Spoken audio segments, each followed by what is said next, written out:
വിശ്വശാന്തി എന്ന പ്രാർത്ഥന. ലണ്ടൻ നഗരത്തിലിരുന്നാണ് ഇത് എഴുതുന്നത്. എൻ്റെ മുറിക്ക് പുറത്ത് മഹാനഗരം അതിൻ്റെ പല പല വേഗങ്ങളിൽ, ഭാവങ്ങളിൽ, താളങ്ങളിൽ എങ്ങോട്ടൊക്കെയോ പ്രവഹിക്കുന്നു. ദൂരെ എവിടെയോ തെംസ് നദി ഒഴുകുന്നു. ലണ്ടൻ ബ്രിഡ്ജിലൂടെ പകലില്ലാതെ ജീവിതം ഇരമ്പുന്നു. മെയ് 21 എൻ്റെ ജന്മദിനമാണ്. എല്ലാ തവണത്തെയും പോലെ ഇത്തവണയും അത് ഷൂട്ടിംഗ് ലൊക്കേഷനിൽ തന്നെ. അതാണല്ലോ എൻ്റെ ജീവിതത്തിൻ്റെ അരങ്ങ്. ജന്മദിനത്തെക്കുറിച്ച് ആലോചിക്കുമ്പോൾ ഞാൻ ഒരിക്കലും എന്നെക്കുറിച്ച് ചിന്തിക്കാറില്ല. ഞാൻ ആലോചിക്കുന്നത് എൻ്റെ മാതാപിതാക്കളെക്കുറിച്ചാണ്. അച്ഛൻ വിശ്വനാഥൻ നായരും അമ്മ ശാന്തകുമാരിയും. അവരിലൂടെയാണ് ഞാൻ ഈ ഭൂമിയുടെ യാഥാർത്ഥ്യത്തിലേക്കും വൈവിധ്യത്തിലേക്കും കൺതുറന്നത്. അവരാണ് എന്നെ എൻ്റെ എല്ലാ സ്വാതന്ത്ര്യങ്ങളിലേക്കും പറത്തിവിട്ടത്. അവരാണ് ഞാൻ അലഞ്ഞലഞ്ഞ് തിരിച്ചു വരുമ്പോൾ കാത്തിരുന്ന് എന്നെ ചേർത്ത് പിടിച്ചത്, എൻ്റെ ജീവിതത്തെ സാർത്ഥകമാക്കിയത്. അച്ഛൻ ഇന്ന് എനിക്കൊപ്പമില്ല, അമ്മയുണ്ട്, സ്നേഹത്തിൻ്റെ കടലായി എന്നും. എവിടെ ഇരുന്നാലും മനസ്സുകൊണ്ട് നമസ്കരിക്കാറുണ്ട്. ഈ ജന്മദിനത്തിലും തസ്മൈ ജനന്യേ നമഃ. എന്താണ് മക്കൾക്ക് മാതാപിതാക്കൾക്കായി ചെയ്യാൻ സാധിക്കുന്ന ഏറ്റവും മഹത്തായ സത്കർമ്മം? എപ്പോഴും ഞാനിത് സ്വയം ചോദിക്കാറുണ്ട്. അതൊരിക്കലും ധനസമ്പാദനമല്ല, പദവികളിൽ നിന്ന് പദവികളിലേക്കുള്ള പരക്കം പാച്ചിലുകളല്ല, പ്രശസ്തിയുടെ പകിട്ടുകളല്ല. മറിച്ച് അവരുടെ പേരിനെ, ഓർമ്മയെ സമൂഹത്തിന് സേവനമാക്കുക എന്നതാണ്. അവർ നമുക്ക് പകർന്നു തന്ന പ്രകാശത്തെ 10 മടങ്ങ് തിളക്കത്തിൽ പങ്കുവയ്ക്കുക എന്നതാണ്. ഇതിന് സാധിക്കണമെങ്കിൽ ചുറ്റുമുള്ള സമൂഹത്തിലേക്ക് നാം കൺതുറന്ന് നോക്കണം. ഇല്ലായ്മകളുടെ ഇരുട്ടുകൾ കാണണം, അവിടേക്ക് ചെല്ലണം. ഈ ഒരു ഉദ്ദേശത്തിൽ 3 വർഷങ്ങൾക്ക് മുമ്പ് ഞങ്ങൾ ആരംഭിച്ചതാണ് വിശ്വശാന്തി ഫൗണ്ടേഷൻ. അച്ഛൻ്റെയും അമ്മയുടെയും പേരുകൾ കൂട്ടിച്ചേർത്താണ് വിശ്വശാന്തി എന്ന പേരുണ്ടാക്കിയത്. നന്നായി നിശബ്ദമായി പ്രവർത്തിച്ചു വരുന്ന ഈ ഫൗണ്ടേഷൻ്റെ പ്രവർത്തനങ്ങൾ ഈ വർഷം കൂടുതൽ ശക്തമാക്കുക എന്നതാണ് ജന്മദിനത്തിലെ എൻ്റെ പ്രാർത്ഥന. അത് നിങ്ങളോട് ഞാൻ പങ്കുവയ്ക്കുന്നു.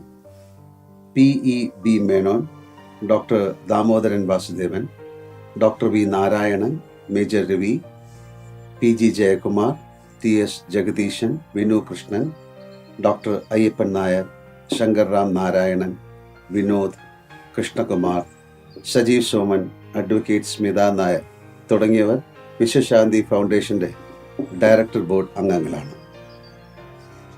എല്ലാ സഹായ സഹകരണവുമായി ഡോക്ടർ ജഗുസ്വാമിയും ഒപ്പമുണ്ട്. ഈ ഫൗണ്ടേഷൻ്റെ എല്ലാ സേവന പ്രവർത്തനങ്ങൾക്കും സാർത്ഥകമാക്കാൻ ഇവർ എന്നെ സഹായിക്കുന്നു. വിദ്യാഭ്യാസ ആരോഗ്യ രംഗങ്ങളിലാണ് വിശ്വശാന്തി ഫൗണ്ടേഷൻ ഇപ്പോൾ ശ്രദ്ധ ചെലുത്തുന്നതും പ്രവർത്തിക്കുന്നതും.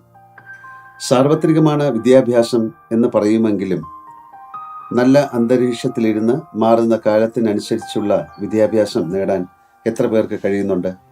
പ്രത്യേകിച്ച് നമ്മുടെ വനവാസികൾക്കിടയിൽ.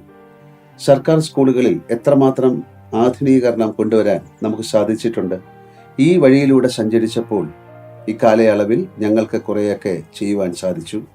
വയനാട്ടിലെയും തിരുവനന്തപുരത്തെയും പിന്നോക്ക ജനവിഭാഗങ്ങൾ പഠിക്കുന്ന സ്കൂളുകളുടെ പഠന നിലവാരം ഉയർത്താനായി ഹൈടെക് ക്ലാസ് റൂമുകൾ ഉണ്ടാക്കാനായി ധനസഹായവും ഉപകരണങ്ങളും നൽകാൻ ഞങ്ങൾക്ക് സാധിച്ചു. ആരോഗ്യ മേഖലയിലും എല്ലാ കാര്യങ്ങളും ഇന്ത്യയെപ്പോലുള്ള രാജ്യത്ത് സർക്കാരിനെ കൊണ്ട് മാത്രം ചെയ്യാൻ സാധിക്കില്ല. ആരോഗ്യ മേഖല സാധാരണക്കാരന് അപ്രാപ്യമായ തരത്തിൽ വിലപിടിച്ചതായപ്പോൾ വലിയൊരു വിഭാഗം ഈ മേഖലയുടെ സ്വാന്തന പരിധിക്കപ്പുറത്തായി. 1.5 കോടി രൂപയിലധികമുള്ള സേവന പ്രവർത്തനങ്ങൾ ഈ മേഖലയിൽ വിശ്വശാന്തി ചെയ്തു കഴിഞ്ഞു. മഹാത്മാഗാന്ധി പറഞ്ഞിട്ടുണ്ട്, ഏറ്റവും അവസാനത്തെ മനുഷ്യനും പ്രാപ്യമാവുമ്പോൾ മാത്രമേ ഏത് വികസനവും സാർത്ഥകമാവൂ എന്ന്. എന്നാൽ വരിയിൽ ഏറ്റവും അവസാനം നിൽക്കുന്നവനെ നാം കാണുക പോലും ചെയ്യാറില്ല. നിരാശനായി അയാൾ എപ്പോഴും മടങ്ങിപ്പോകുന്നു, ഒന്നും മിണ്ടാതെ. അതുകൊണ്ട് വിശ്വശാന്തി എപ്പോഴും നോക്കുന്നത് ഏറ്റവും പിറകിൽ നിൽക്കുന്നവരെയാണ്. വേദനയോടെ നിസ്സഹായരായി മറിഞ്ഞിരിക്കുന്നവരെയാണ്. ഇല്ലായ്മയിൽ നീറുന്നവരെയാണ്. ഈ വിശ്വത്തിൽ ഉള്ളവരെല്ലാം ശാന്തിയോടെയും സംതൃപ്തമായും ജീവിക്കണം എന്നതാണ് വിശ്വശാന്തി ഫൗണ്ടേഷന്റെ ആഗ്രഹവും സ്വപ്നവും. വേദനകളുടെയും അപര്യാപ്തതകളുടെയും ഒരു വലിയ സമുദ്രത്തിലേക്കാണ് ഇറങ്ങുന്നത് എന്ന് ഞങ്ങൾക്കറിയാമായിരുന്നു. ഇതുവരെ ചെയ്തത് കൊണ്ട് മാത്രം മതിയാവില്ലെന്നും അറിയാം. എങ്കിലും ഇരുട്ടിനെ പഴിക്കുന്നതിനേക്കാൾ ഒരു ചെറു തിരിയെങ്കിലും കൊളുത്തുന്നതാണ് നല്ലത് എന്ന് ഞങ്ങൾ വിശ്വസിക്കുന്നു. അതാണ് ചെയ്യുന്നത്. ഞങ്ങൾ കൊളുത്തിയ സേവനത്തിൻ്റെ ഈ വെളിച്ചത്തെ കൂടുതൽ പ്രകാശപൂർണമാക്കാൻ നിങ്ങൾക്കും ഒപ്പം ചേരാം. നമുക്കൊന്നിച്ച് മുന്നോട്ട് നീങ്ങാം. മനുഷ്യ സേവനത്തിൻ്റെ ഈ പാതയിൽ നിങ്ങളും ഒപ്പം ഉണ്ടെങ്കിൽ അതായിരിക്കും എനിക്ക് ലഭിക്കുന്ന ഏറ്റവും വലിയ പിറന്നാൾ സമ്മാനം. വിശ്വശാന്തി ഫൗണ്ടേഷനെ കുറിച്ചുള്ള കൂടുതൽ വിവരങ്ങൾക്ക് www.vishwashantifoundation.com. വിശ്വശാന്തിക്കായി പ്രാർത്ഥിച്ചുകൊണ്ട്, അച്ഛനും അമ്മയ്ക്കും പാദ നമസ്കാരം ചെയ്തുകൊണ്ട്, പിറന്നാൾ ദിനത്തിൽ സ്നേഹപൂർവ്വം മോഹൻലാൽ.